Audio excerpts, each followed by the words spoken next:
Neri here with AintItCool.com. Just got a panel discussion here at Texas Frightmare Weekend on The Walking Dead. We had several of the cast members in attendance to discuss all sorts of important topics like what's in store for Season 3, and what are some of the alternate story plans that we didn't see. Warning, there's a lot of spoilers here.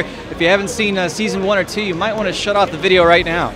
Do you feel like a weight on your conscience? I'll just ask it. Do you feel bad for getting everyone murdered? You feel bad about that? You should feel like she died. I don't know if you know that. She died. Do you know that? Yeah. You know what the funny thing was is that Will Wheaton, he was in Stand By Me and he was in Star Trek Next Generation. Absolutely. And he was telling me that one of the writers had this story where Sophia and Carl went out into the woods, and then Sophia got bitten, and then Carl waited for her to die, and then when she came back, he had to shoot her. She didn't know that. So she needs someone. She needs a hug. Quick. That was one of the first things, and then it was like immediately declined because they thought it was way too dark for Carl. But yeah, that's too dark. But it's not my fault that Dale died. He went out into that field, and that walker would have gotten out of that swamp anyway. So it's technically not my fault. There you go. So, he's got to justify it. That's how he can. That's how he can go to sleep at night on his bed of money. So, that's all, dude. So back to the funny questions. You know, Zombieland established a lot of great rules. And one of them was best zombie kill of the week. I would like you guys to all individually answer. What is your favorite zombie kill of the week from the show? It's got to be the whale walker. Whale walker. It's got to be the whale walker. Has nothing to do with the fact that you killed him. Oh, I killed him? Oh, even better. Yeah.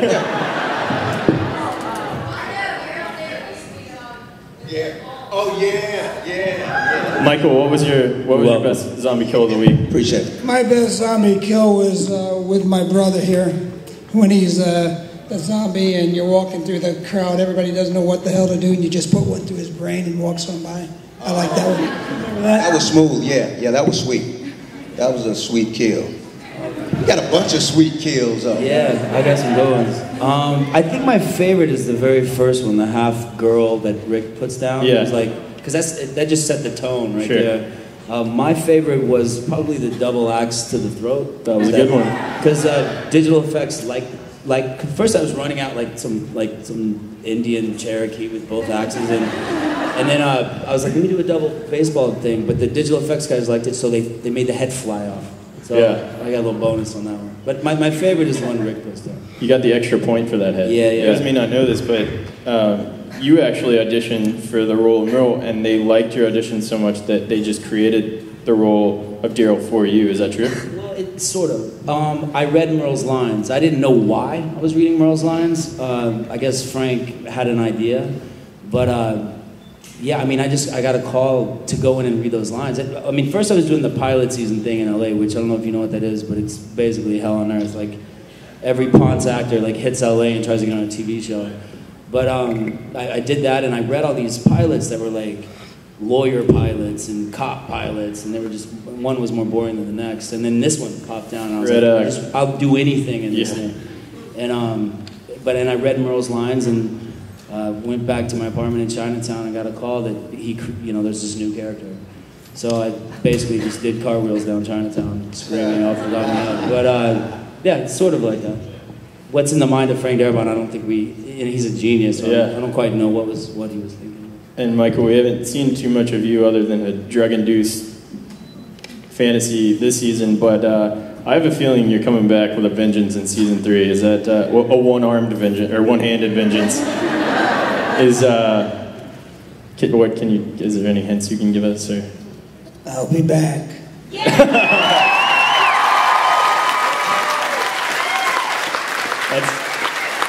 That's all this crowd needs, apparently. Perhaps I've changed. Yeah, you said that you had to lose 20 pounds to return to the role. What's that about? I didn't have to lose nothing. I remember hearing that he's my brother, and I'm like, Henry Portrait of a Serial Killer is one of my favorite fucking films. I was so excited. Yeah, absolutely. All right, Irone, Glenn Mazzara said on his Twitter that you're going to play a massive role. Because 1 week you're there, and 1 week you're just hanging out in the woods doing who knows what, and we don't see you. So, which is how you've managed to stay alive till season 3. Yeah, possibly. So, any hints? I mean, that's a huge hint he dropped. It's huge for T-Dog in season 3. Like Norman said, the fans have kept him alive. I think the fans have kept T-Dog alive too because of all of. Oh wow, thanks. T-Dog lives and speaks. But because of all the love that you've shown T-Dog, like through Twitter, Facebook, it's been like the outpouring of love and support. It's been incredible.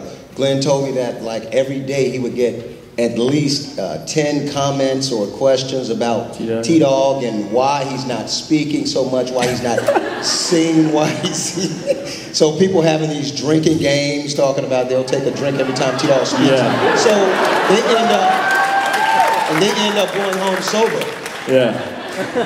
So I would say you're definitely the most, out of all the characters, you've had the most pop culture. Have you seen all the memes surrounding your character? I've seen a lot of them. They're hilarious. I don't think I've seen them all. Have you seen the one where they took the pictures of you guys and you're like, man, I'm tired of all these walkers, and Rick goes, this is super embarrassing, but who are you? I said it just cuts to your face and you're like, that's the best one, man. Yeah, that's the face.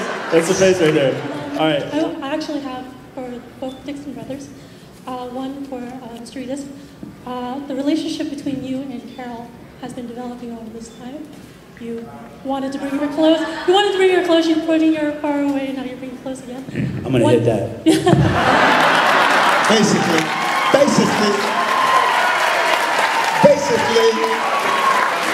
I'm sorry, babe. Another one over there. Be careful though, because he has the clap. Remember that? He does have the clap. Just a fair warning. Lucky T-Dog! For Mr. Rooker.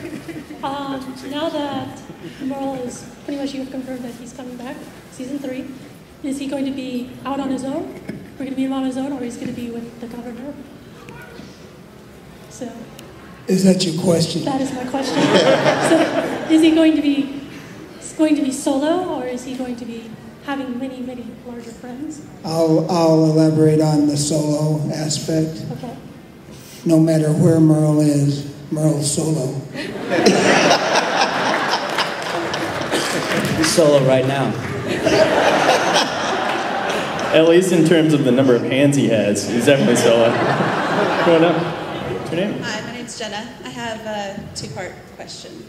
How far in advance do you get your scripts? And secondly, how much are you allowed to actually improvise, with that? How much does, Frank allow you to do? Or just, how does that work? For anybody. I want to get my script as soon as possible, but, it doesn't always happen that way. And these guys have been doing it a lot more than me.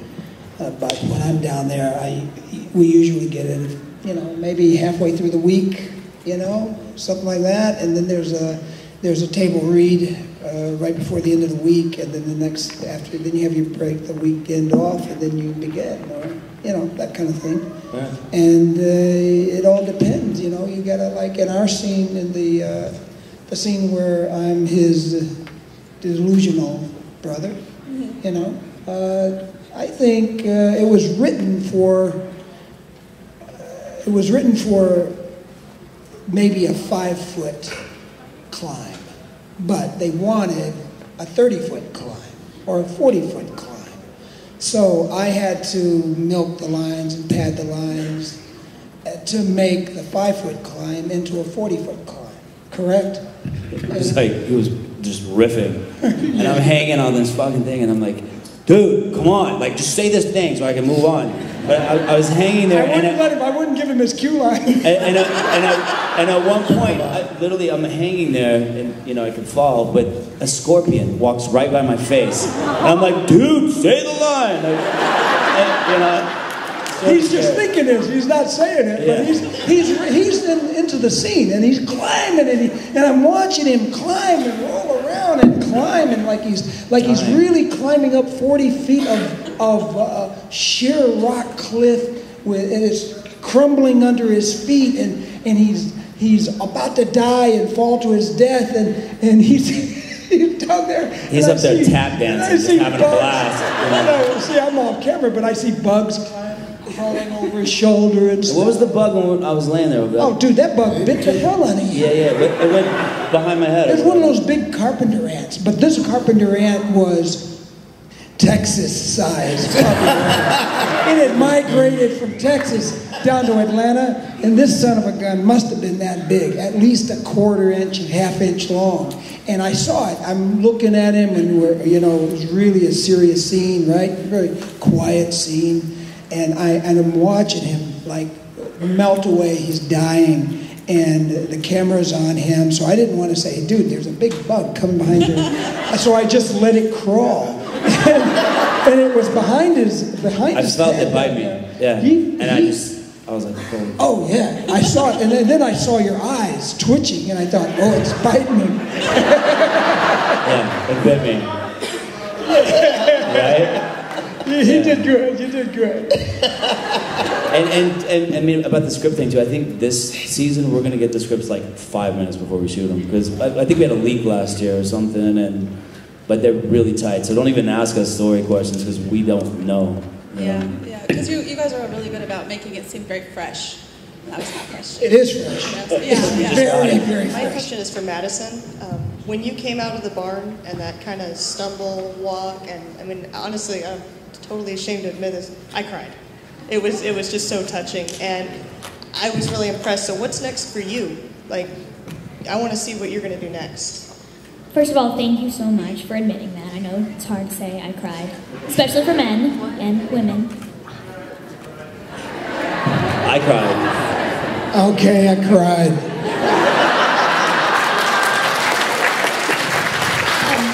Only because he was off. It should have been center shot.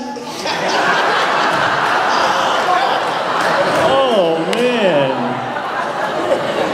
The one glove He pushed the shot. It went to the left a little bit. Let's give a big, warm Texas. Thank you guys so much.